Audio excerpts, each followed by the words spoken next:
Mayor রোডের মুখে গান্ধী মূর্তির ঠিক সামনে এই বাইকে করে দুজন আরোহী তারা দক্ষিণ থেকে উত্তরমুখী রাস্তায় যাচ্ছিলেন, অর্থাৎ তাদের গন্তব্য ছিল ধর্মতলা রাজভবন।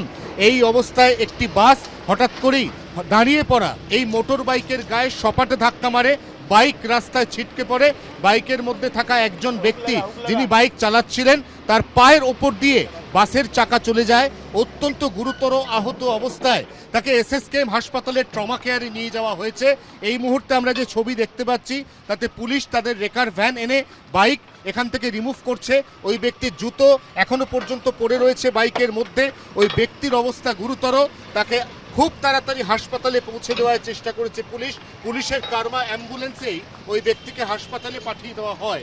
এই যে রাস্তা, এই রাস্তাতে অত্যন্ত দ্রুত গতিতেই যান চলাচল করে, সেই অবস্থায় হঠাৎ করে এই বাইক চালক কোনো একটি কারণে, খুব সম্ভবত তার মোবাইলে একটি ফোন আসায় কিছুক্ষণের জন্য বাইকের গতি কমিয়েছিলেন এবং সেই অবস্থাতেই ঘটে যায় মারাত্মক দুর্ঘটনা। এই 24 ঘন্টার জন্য ক্যামেরায় জয়ন্তর সঙ্গে অয়ন, কলকাতা।